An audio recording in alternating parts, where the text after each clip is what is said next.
Welcome to a special edition of Take 5 with Cohesion Plus. And today we will be talking about an issue which is being discussed all around the world at the moment, Black Lives Matter.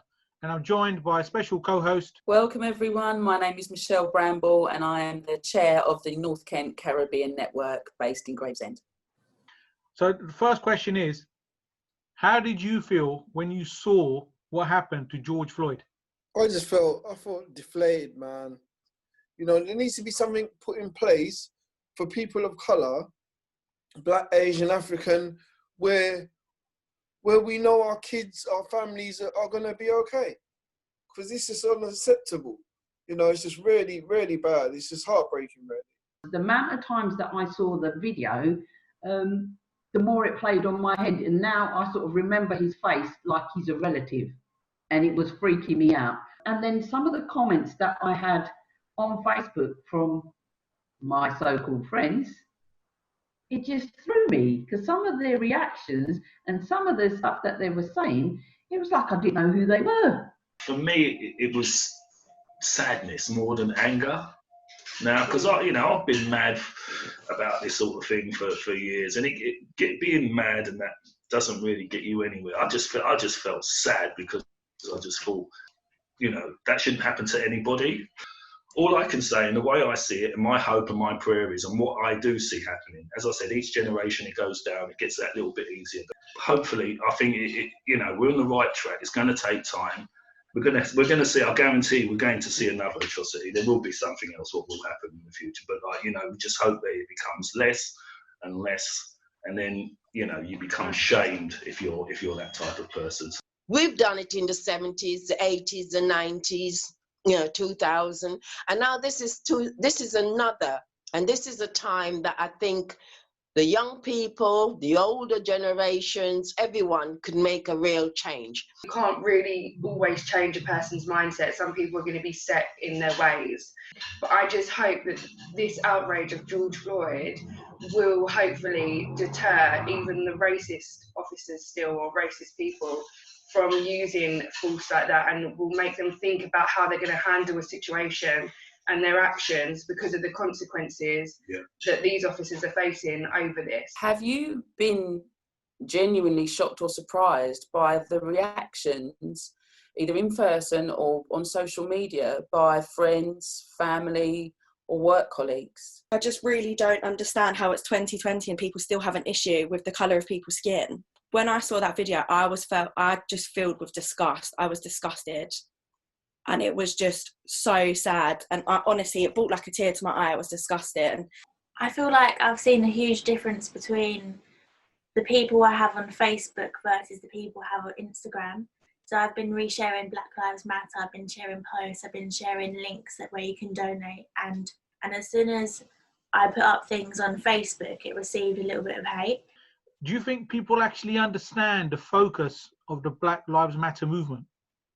They're missing the point that when we're saying, I think they take offence that when white privilege is said, they're taking it as in, well, I've had struggles, I've been through this. And it's like everyone just kind of reads the lines. They're just reading Black Lives Matter when it's actually Black Lives Matter too. We're just trying to be with everyone else. That's the whole point of the movement. But in terms of personal responsibility, have you decided to do anything differently following the death of George Floyd and to help promote Black Lives Matter? What I would do differently in the future is to challenge anyone that I see that comes up with any race, which I did anyway, but even more now. And for those that really want to understand, I think there'll be a lot of them in the future that genuinely want to understand what it feels like to carry this burden for generations. I will make it an effort to sort of try and educate them. And I think that's what all of us should really aspire to do. The majority of younger people as well, we've all jumped on the social media, we're all retweeting petitions and things. Like I know, especially I can speak for Elliese on this one, if you go on all of our Twitters, it's all about the Black Lives Matter movement, signing petitions, trying to get justice. I think it's just trying to make people aware as well. Like there's been so many negative comments and things, and I feel like as a result, like we were saying earlier with Charlotte's post, like we was trying to educate people, we was trying to make people understand. And I think that is also helping. If, you know, I'm thinking ideal world, you have a direct line to the government, the police, the powers that be, a higher power, and you had the ability to stop discrimination in future. What do you think should be done to stop it? What do you think will help the cause, and what do you think we could do to just stop discrimination, specifically racial discrimination, in future? For me, it's education.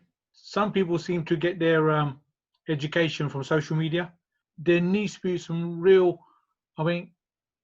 investment going into kind of, you know, education, so people can understand what the truth is and not be relying on Twitter or Facebook as a means of just kind of listening to what you want to listen to. In schools, they don't teach you it because they don't want you to know it, really. And because if they do teach you it, they know it's gonna annoy some people, and they don't want that, so they'd rather just not. But then also in that, even on like the news and stuff, they don't show you all the clips. They don't show you everything. So yeah, just educating, really.